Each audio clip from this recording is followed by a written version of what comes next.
Hello സുഹൃത്തുക്കളെ, നമ്മളങ്ങനെ വേറൊരു സംഭവമായിട്ട് വയനാട് പോകുന്നതാണ്. നമ്മളെ ഒപ്പം നമ്മളെ ചങ്ക് ടീംസ് ഉണ്ട്. അപ്പോൾ വേറൊരു പ്ലാൻ ഉണ്ട് നമ്മളെ. അതെ, ഒരു ടെസ്റ്റ് ഉണ്ട്. പിന്നെ കിട്ടിയാ കിട്ടി, പോയാ പോയി എന്നുള്ള ഒരു ടാസ്കിന് വേണ്ടിയിട്ട് ഇന്നലെ ഞങ്ങൾ ഇറങ്ങി തിരിച്ചാണ്.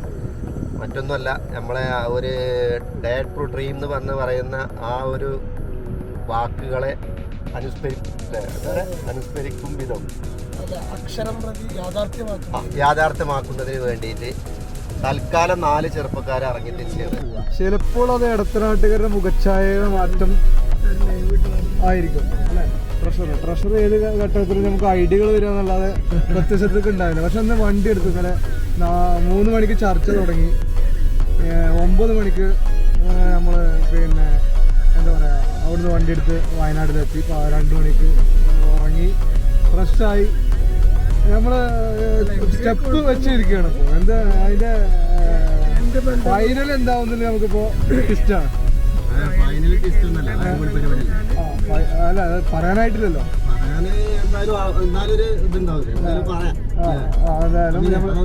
നമ്മളെ ബോച്ചെ അല്ലേ, ബോച്ചന്റെ ഡയലോഗ് പറഞ്ഞ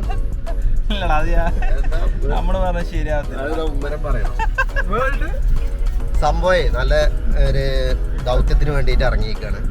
നമ്മളെ നാട്ടിൽ ഒരുപാട് ചാരിറ്റി പ്രവർത്തനങ്ങളും അതേപോലെ തന്നെ പിന്നെ ആൻഡ് പാലിയേറ്റിൻ്റെ സംവിധാനങ്ങളും പിന്നെ അവാർഡുകൾ വാങ്ങിക്കൂട്ടുന്ന ഒരു നാടാണ് ഇടത്തനാട്ടുകര എന്ന് പറയുന്നത്.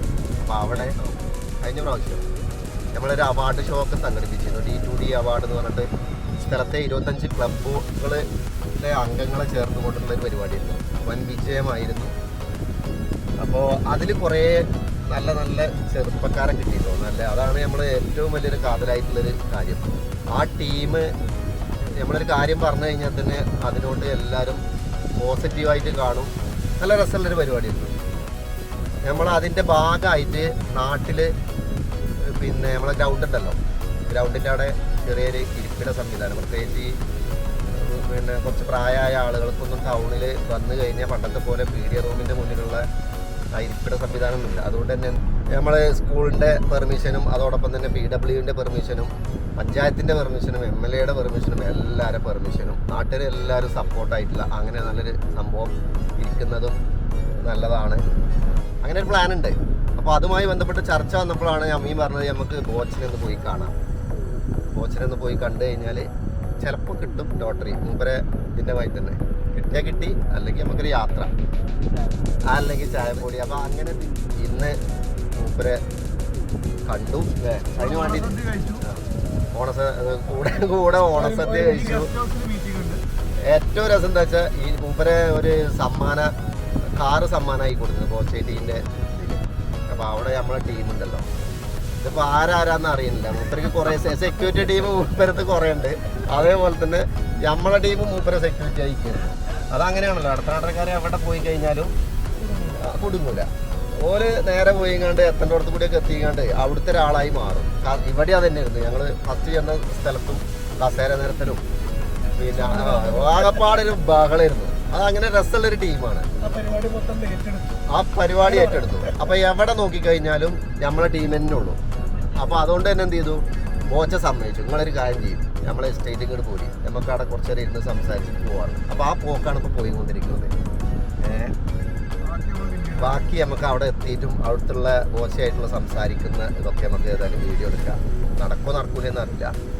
നമ്മൾ അവിടെ മൊത്തമായിട്ട് സ്പോൺസർ ചെയ്യാനുള്ളൊരു പ്ലാനൊക്കെ വിചാരിച്ചിട്ടാണ് പോകുന്നത്. ഇനി അതൊന്നും നടന്നിട്ടില്ല എന്നുണ്ടെങ്കിലും ആളൊന്ന് കാണുകയും ചെയ്യാം. പിന്നെ നമ്മൾ ഇടത്തനാട്ടരയ്ക്ക് മൂപ്പർക്ക് ഒരു എൻട്രി കിട്ടിയിട്ടില്ല. അപ്പോൾ അതിന് വേറെ എന്തെങ്കിലും ഒരു ഫംഗ്ഷനൊക്കെ ആയിട്ട് ഒരു എൻട്രി നമുക്ക് സംഘടിപ്പിക്കാൻ പറ്റുമെന്നൊക്കെ നോക്കാം.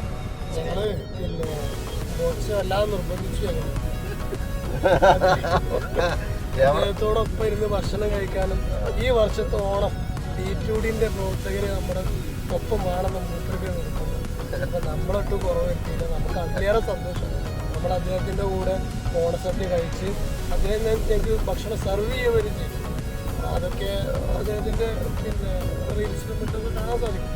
ഇനി നമ്മള് പിന്നെ അദ്ദേഹമായിട്ട് കുറച്ചു നേരം അദ്ദേഹത്തിന്റെ എസ്റ്റേറ്റിലേക്ക് അദ്ദേഹം ക്ഷണിച്ചിരിക്കുകയാണ്. അപ്പോൾ നമ്മൾ അങ്ങോട്ട് പോവുകയാണ്. അത് മനോഹരമായ യാത്രയാണ്. വൈകിട്ട് ഭക്ഷണം കഴിച്ചിട്ടുള്ള ബിരിയാണി. അതെ അതെ അതെ. ബോച്ചയുടെ എസ്റ്റേറ്റിൽ വന്ന് ഭക്ഷണം കഴിച്ചിട്ട് വേണം, വൈകിട്ടുള്ള ഭക്ഷണം കഴിച്ചിട്ടേ പോകാൻ പറ്റുള്ളൂ. ഞങ്ങൾ വേറെ ഒരുപാട് പ്ലാൻ ചെയ്തതാണ്, പക്ഷെ ഞങ്ങളൊക്കെ ഒഴിവാക്കി. ബോച്ചയുടെ ഒരു കാര്യം പറഞ്ഞാൽ നമ്മള് അത് ഒഴിവാക്കാൻ പറ്റില്ലല്ലോ. സുഹൃത്തുക്കളെ, വഴി തെറ്റിപ്പോയി. 5 റോഡോ? 5 റോഡിന്റെ അവിടെ വന്നിട്ട് തിരിച്ചാൽ മതി. ഇവിടെ ഫുള്ള് ബോച്ചയാണ്. ഫുള്ള് ബോച്ചനെ എല്ലാവരും അറിയാം.